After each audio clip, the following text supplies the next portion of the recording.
Hello everybody, it's Sarah, and today I am back with another review that has been long in the making, and that is the Chronicles of the Bitch Queen by K.S. Veloso. I finished this series in May, I think, when the third book came out, so it's been on my shelves for a while and it's about time I review this. Now, as all of my reviews, this will be spoiler free. I will start with a little summary to the series and then get into my thoughts.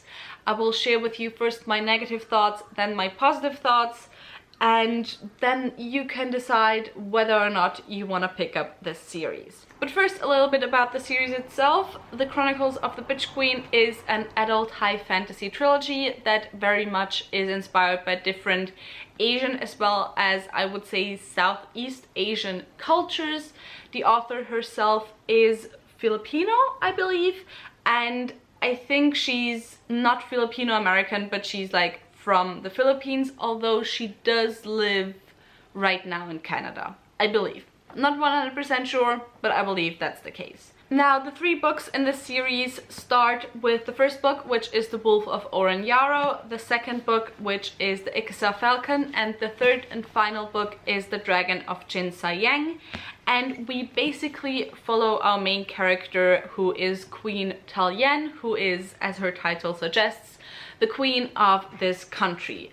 She was supposed to rule together with her husband. The two of them had an arranged marriage to end a civil war. However, at the day of coronation, her husband vanished. That was 5 years ago. Talyien has tried her best to keep her country stable and to keep everything together. However, now a letter arrives from her husband asking her to meet him in this other country that isn't exactly a great place for a monarch of her country to be in, and asking her to talk. So what does she do? She, of course, goes to meet him, and everything goes to shit from there on, which means she's left stranded all alone over there in that other country with enemies surrounding her. So now that you know a little bit about what this series is about, let's get into my thoughts on it. First, my negative thoughts, which I gotta be honest, mainly are that I really did not like our main character. I absolutely could not get behind Talyien. I mean, I warmed up to her by the last book, which is The Dragon of Jin Sayang, but the first book, I just got off on the wrong foot with her, and that is mostly because I think the premise of this book rests on her acting incredibly stupid. And I think the, what's it called, inciting incident of this book shouldn't have happened in the first place. So I just really had a hard time warming up to her. I really didn't think that she deserved the name the Bitch Queen, because we hear a lot about her and about the rumors about her, why she's called the Bitch Queen and so on, but I didn't really see any of that.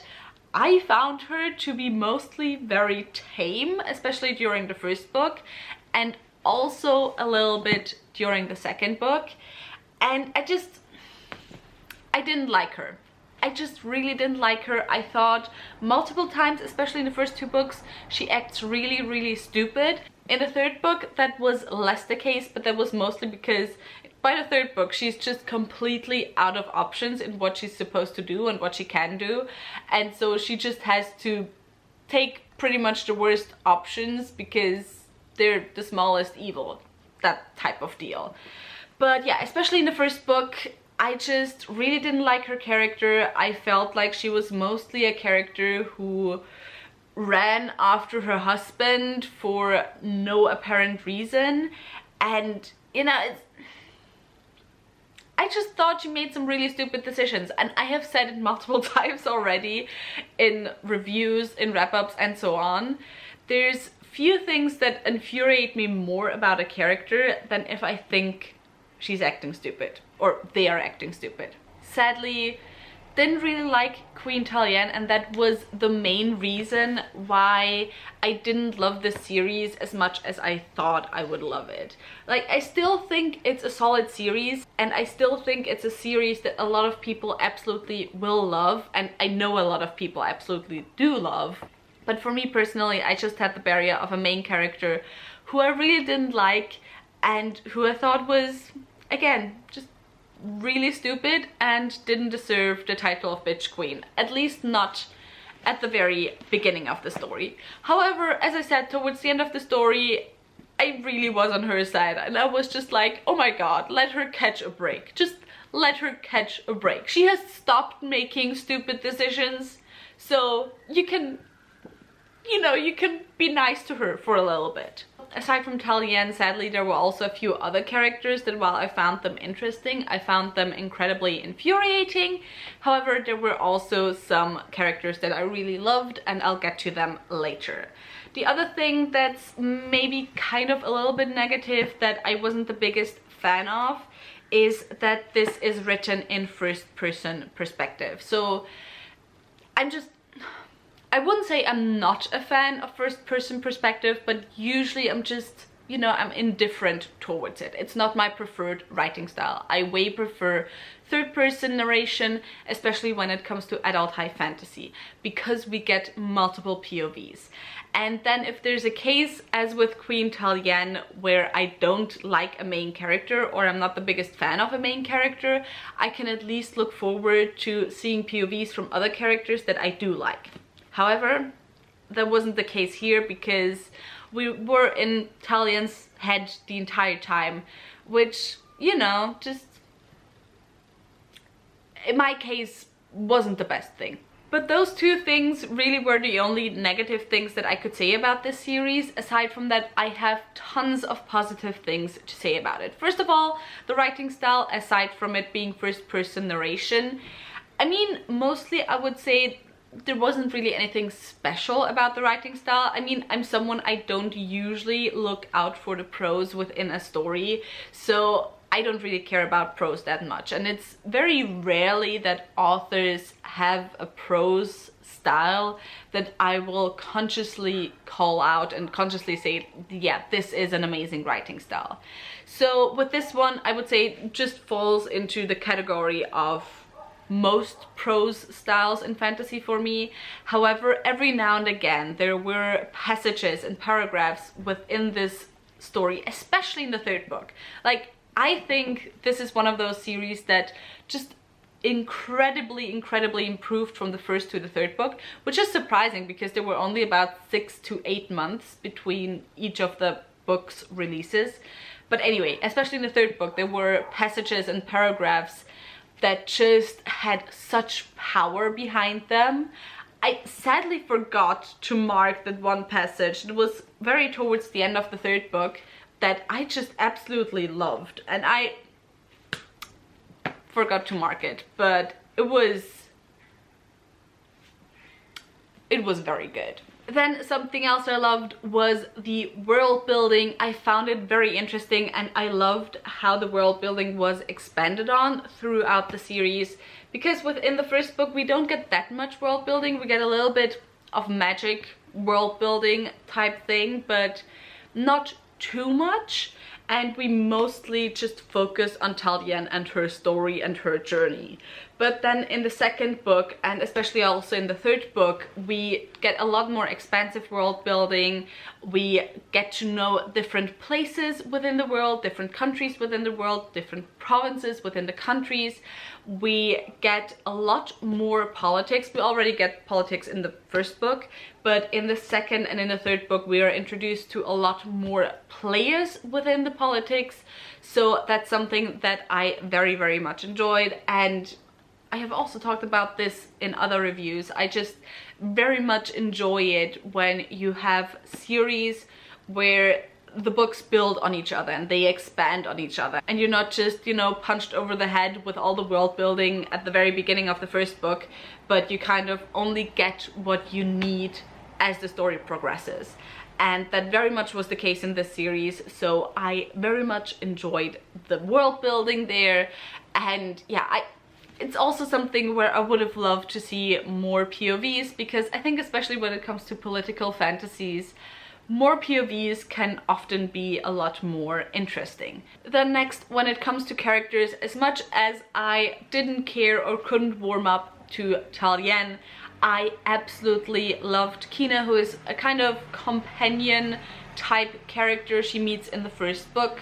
I loved their dynamic. I thought their dynamic was very, very well done and very well developed, and somehow, even though I couldn't find myself to care anything for Queen Talyien in the first book, I still cared about how their relationship developed, which I found outstanding, to be honest. It's not something that usually happens if I don't care about the character at all, that I care about their relationships, but that definitely happened in this case, and not just in a way where I cared about the relationship because of the second character in it that I cared about. So yeah, absolutely loved Kina. I thought, even though I didn't like Queen Talyien, I still thought she was a well-written character, but it's hard to talk about her because, as I said, I just think a lot of times she acted very stupid, and I didn't like her motivations. I did not think that she lived up to the promise of the bitch queen. However, I still think that for what her motivations were, her actions were very sound and they made sense, and she was a character that made sense. So it's not like she acted in a way that didn't make sense. I just thought she acted in a way that was incredibly stupid. Once again, how often can I say that? So yeah, even though I didn't like most of the characters aside from that one character, I still thought the characters were very well written, and it's just, there's a lot of shit going on in this story. Like, I think a lot of times we misunderstand, or maybe I'm just not happy with how we understand grimdark to be, or what we understand grimdark to be. But I think a lot of times nowadays, grimdark is mostly just, you know, fantasy that is very gory and is seen as very realistic or whatever, very dark, but more aesthetic type dark. But I would say this fantasy is way more grimdark than, for example, what's it called? The First Law series. Even though the First Law series is a lot more gory than this series. I mean, there's its fair share of gore. There's some type of monsters that are honestly disgusting. But I would call this way more grimdark because this series feels very hopeless. I gotta be honest.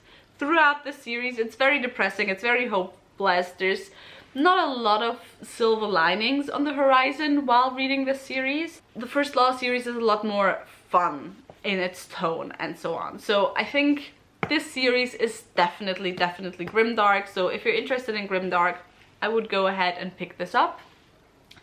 And yeah, I think that was already everything I wanted to say about this series.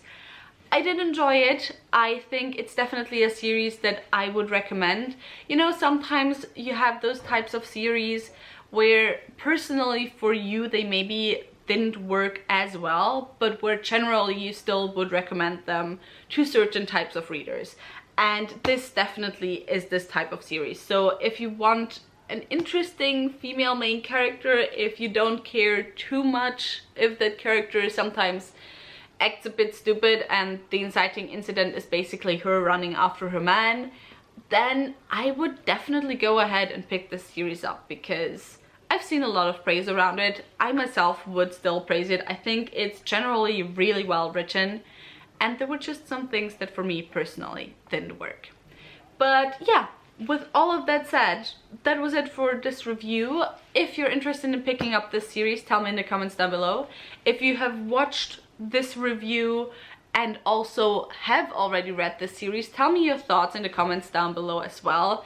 What do you think about Queen Talyien? Like, am I the only one who doesn't like her all that much, or are there others out there? And yeah, if you enjoyed this video, maybe think about giving me a thumbs up and also maybe subscribing. All the links to my social media are in the description box down below, so go and check those out. All the links to my book club of Queens, Witches and Valkyries will read one adult high fantasy book written by a woman or genderqueer person per month will also be left linked down below, so go and check those out as well. And with all of that said, I hope I'll see you soon. Bye!